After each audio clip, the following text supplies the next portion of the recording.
Where is Peng Shuai, we've been asking. Well, what do you know? The Chinese dictatorship has suddenly made her appear during the Beijing Winter Games to tell us she's actually fine and we should stop mixing politics with sport, which is one of the dictatorship's watchwords. Don't confuse politics with sport. I tell you, the way the Chinese regime has hijacked the Winter Olympics for propaganda is sick. The head of the International Olympics Federation, I think, should quit in shame to give the dictatorship this platform. It started when China got a Uyghur athlete to light the Olympic flame at Friday's opening ceremony to make us think it didn't actually have up to 1 million other Muslim Uyghurs in concentration camps. And now it's produced Peng Shuai. Well, she's a Chinese tennis champion who won the doubles title at Wimbledon and the Paris Open, but she went missing in China for 2 weeks after she seemed to accuse one of China's top politicians, a former vice premier, of sexual assault in a social media post on China's version of Twitter. She said, "Why would you take me to your place and force me to have relations with you?" These are direct quotes translated. "Scared and panicked and with the feelings I had for you 7 years ago, I agree. Yes, indeed, we had sex." Note the word force in that exchange. Well, within 30 minutes, that post disappeared. Any internet discussion of Peng in the Chinese social media was censored, and Peng herself disappeared as well. There was an international outcry with top tennis stars like Novak Djokovic asking, "Where is Peng Shuai?" Well, since then, she has appeared only a handful of times, always with officials, and now being produced at the Beijing Games to tell a French journalist it's all a misunderstanding.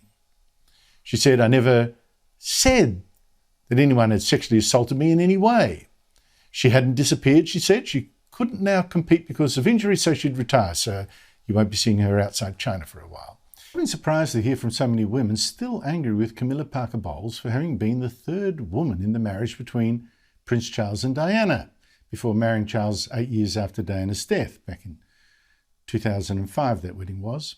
To try to deflect that kind of anger, Camilla, now Duchess of Cornwall, let it be known at the time that if Charles did become king, she wouldn't be queen, she'd just be Princess Consort.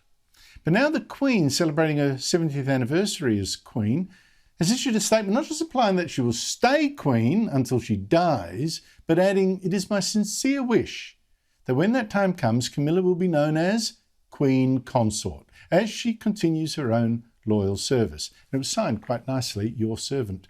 Now, as I say, I was surprised how cross some women I know were when they heard that Camilla would be Queen after all. Joining me from London is Brendan O'Neill, political editor of the online magazine Spiked.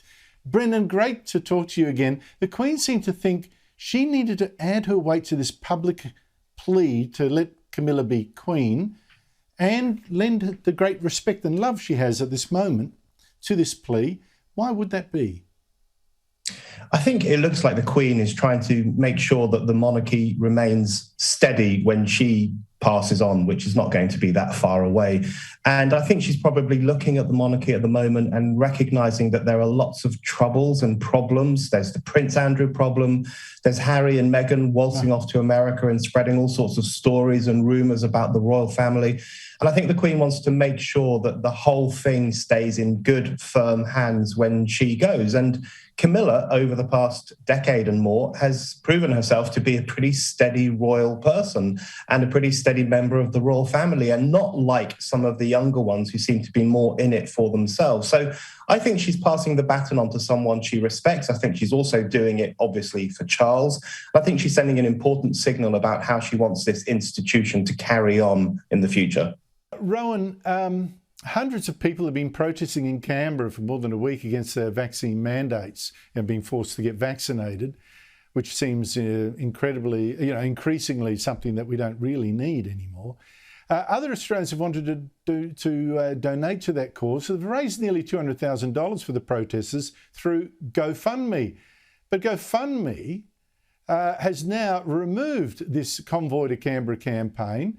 It's going to refund the money, $179,000 to donors. They said, no, we're not going to pass on that money to where you wanted it to go after all. What's your reaction? Well, I hope they've gone woke. I hope they go broke. I mean, it's that simple. In the marketplace, if you don't provide a service that people want, then people will look elsewhere. I would hope that people who are setting up a cause or wish to raise money will now look for alternative avenues to do so, or some bright spark will set up his own website to do so. Gofundme can choose what money they choose to accept. That's fine. But we're seeing this big tech idea of we, the website owners, we're the moral guardians of what is correct and what is incorrect in the world. That's going to end in tears every single time. And they just look stupid when they do it. And really, it's deceptive advertising. If you're saying that come onto our website, you can set up a cause and donate to it. If you then turn around afterwards and say, well, we don't like that cause, that's deceptive practices, that's sharp practice, and they deserve to go broke. I was intrigued that the Brit Awards in London, they're the big music awards there. It's gone really woke, Daisy. There's no separate awards for men and women this year. The big winner yesterday at the Brits was Adele. Now, my wife is a huge fan. And Adele said something that apparently is now so radical and shocking that newspapers were full of the horror. I understand why the name of this award has changed, but I really love being a woman and being a female artist. I do.